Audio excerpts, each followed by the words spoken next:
अकेला चना भार नहीं फोड़ सकता, पर अकेला बंदा पहाड़ तोड़ सकता है। एक बंदा अमेरिका से रूस गया पुरानी मिसाइल्स के खोखे खरीदने, ताकि उनसे कुछ ऐसा बना सके जो आज तक कोई नहीं बना पाया था। रॉकेट, जमीन से उड़ने वाला नहीं, उड़कर फिर से जमीन पर आने वाला रॉकेट।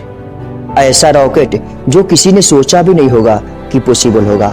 अगर किसी ने सोचा भी होगा तो उसके पास में आइडिया नहीं होगा कि कैसे रॉकेट को जमीन पर उतारना है, और अगर किसी के पास आइडिया भी होगा तो उसने कभी किया नहीं होगा। लेकिन ये बंदा जो रॉकेट की ABCD भी नहीं जानता था, जिसने किसी भी कॉलेज में कोई रॉकेट इंजीनियरिंग की डिग्री भी नहीं ली थी, वो बंदा ऐसा रॉकेट बनाने चला था जो उस टाइम के रॉकेट बनाने वाली बड़ी बड़ी कंपनी को भी नहीं पता होगा। जमीन पर वापस उतरने वाला रॉकेट। रॉकेट लॉन्च तो कई साल से होते आए थे।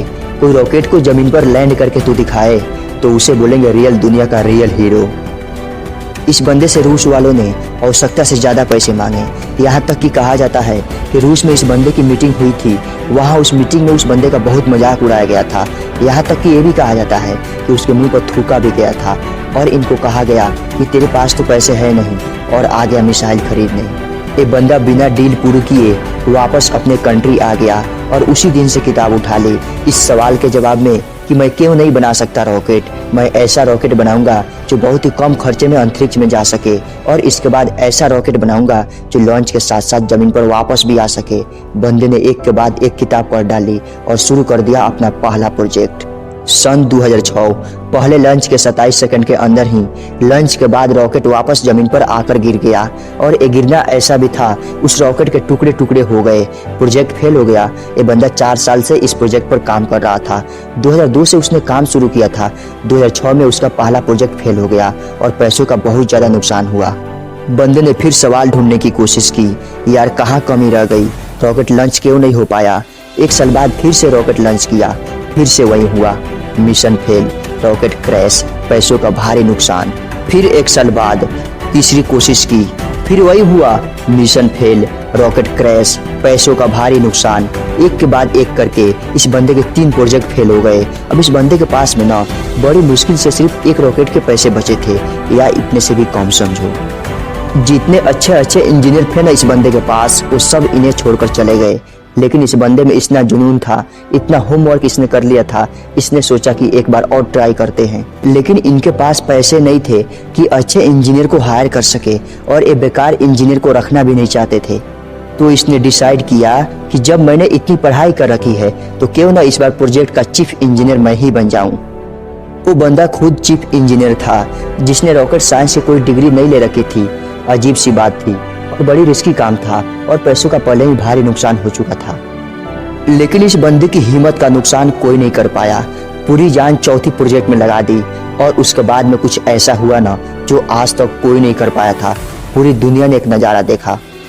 दुनिया का सबसे कम बजट में उड़ने वाला रॉकेट सफलतापूर्वक लॉन्च हो चुका था। साइंस की दुनिया में ऐसा करना पहली बार नहीं हुई थी, लेकिन इतने कम बजट के अंदर किसी रॉकेट को लॉन्च करना पहली बार हुआ था।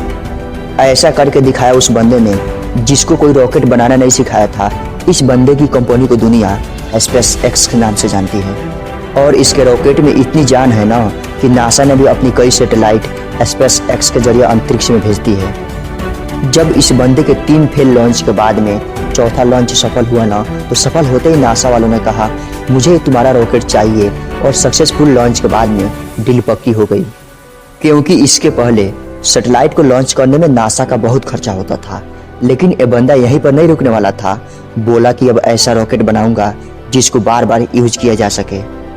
आमतौर पर क्या होता है कि जब किसी सैटेलाइट को स्पेस में लॉन्च करना होता है तो वह सैटेलाइट अंतरिक्ष में लेकर के जाता है, और उसको कैरी करने वाला रॉकेट भी उसके साथ में चला जाता है।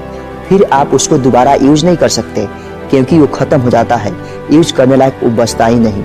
यानी कि ये बंदा ऐसा रॉकेट बनाना चाहता था जो अंतरिक्ष में जाकर के अपना काम करके सुरक्षित जमीन पर वापस आकर के लैंड हो जाए, ताकि उस रॉकेट में सिर्फ फ्यूल भरना पड़े और फिर वो वापस स्पेस में जाने के लिए तैयार हो जाए। जब इस बंदे ने 2011 में अनाउंस किया कि मैं लैंड करने वाला रॉकेट बनाना चाहता हूँ, तो काफी लोगों ने इसकी मजाक बनाई। बड़े बड़े लोगों ने कहा कि ये फालतू का काम है, क्योंकि हवाई जहाज तो लैंड कर सकता है, लेकिन रॉकेट को लैंड करवाना नामुमकिन है। लेकिन इस बंदे के दिमाग में नामुमकिन नाम की कोई चीज ही नहीं थी। इसके दिमाग में केवल जीत थी कि कि मैं लैंड करने वाला रॉकेट जरूर बनाऊंगा, सबको गलत साबित करके दिखाऊंगा। बंदे ने अगले 4 साल तक दिन रात एक कर दी, बहुत सारे फेल रॉकेट वेस्ट कर दिए। आखिरकार 2015 में पूरी दुनिया ने फिर से एक बार इस तरह का नजारा देखा जो आज तक सिर्फ हॉलीवुड के फिल्मों में देखते आई है। इस बंदे ने लैंड करने वाला रॉकेट बना दिया, असंभव को संभव कर दिया। और ये बंदा फिर नहीं रुका, उस अंतरिक्ष में जाने वाले सैटेलाइट कैरियर रॉकेट को इसने पानी पर तैरते प्लेटफॉर्म पर बड़े ही एक्यूरेसी के साथ में लैंड करके दिखाया। रॉकेट अंतरिक्ष में जाता है और सैटेलाइट को अर्थ के ऑर्बिट में छोड़कर 10-12 मिनट में वापस आकर अपनी जगह पर खड़ा हो जाता है। यह बंदा जिसका यह कहकर मजाक उड़ाया गया था कि तुम्हारे पास पैसे तो है नहीं और आ गए मिसाइल खरीदने, आज इस बंदे की औकात इतनी बढ़ चुकी है ना कि वैसे कमेंट करने वाले लाखों बंदों को खरीद सकता है। और ये सच है कि पैसा इंसान को खरीद लेता है। और ये बंदा अमीर क्यों ना बने, क्योंकि ये डिजर्व करता है। इलॉन मस्क, नाम तो सुना ही होगा, इस नाम में जान है, क्योंकि इस नाम के पीछे जो इंसान है ना उसके नॉलेज में जान है। कहानी यहीं पर खत्म नहीं होती। इलॉन मस्क ऐसा बहुत सारा काम करना चाहते हैं जो आज शायद इम्पॉसिबल लगता है, पर ये नहीं भूलना चाहिए कि वो लैंडिंग वाला रॉकेट भी किसी टाइम इम्पॉसिबल लगता था। इनके बहुत सारे ऐसे प्रोजेक्ट चल रहे हैं जिनके बारे में कोई सोच भी नहीं सकता। इनमें से एक फेमस प्रोजेक्ट है हाइपरलूप। इसमें जमीन पर हवाई जहाज से भी ज्यादा स्पीड पर ट्रेवल करने का प्रोविजन होगा, ऐसी टेक्नोलॉजी होगी। अब अपने देश की बात करते हैं, जहां पर दुनिया के सबसे ज्यादा जवान लड़के और लड़कियां हैं, इतने ज्यादा कि कई देशों की इतनी पॉपुलेशन नहीं है। हमारे देश में भी टैलेंट की कोई कमी नहीं है। जरूरत है तो सोच को विजन देने की, विजन के लिए आइडिया जनरेट करने की और आइडिया को एक्शन में बदलने की। इलॉन मस्क का प्लान, फ्यूचर में हम धरती के अलावा भी कोई ऐसी जगह ढूंढना चाहते हैं, ऐसी जगह पर बस्ती बनाना चाहते हैं जहां पर इंसान सुरक्षित रह सके। क्योंकि हो सकता है कि भविष्य में कोई एस्ट्रॉयड धरती से टकरा जाए और धरती से मानवता ठीक उसी तरह से खत्म हो जाए जिस तरह से कई साल पहले डायनासोर धरती से चले गए थे।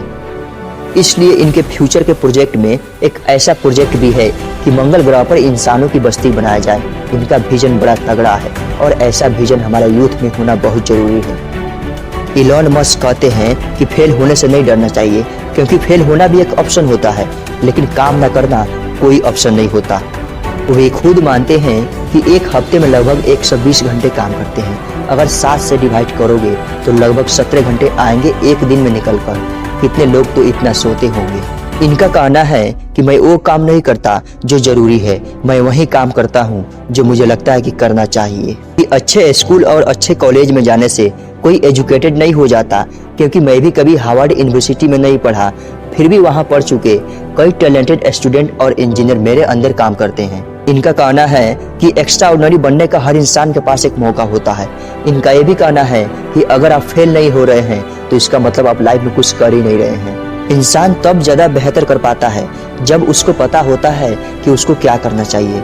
इलॉन मस्क को किसी ने रॉकेट साइंस नहीं पढ़ाई थी, ये उनको लगा कि उनको रॉकेट साइंस पढ़नी चाहिए, तो उन्होंने खुद पढ़ी, क्योंकि इनको पता था कि इनको क्या करना चाहिए। आज के डेट में किसी भी इंसान के लिए कुछ करना मुश्किल नहीं है। मुश्किल तो यह है कि उसके पास में कोई गोल नहीं है, उसको पता ही नहीं है कि उसको करना क्या है।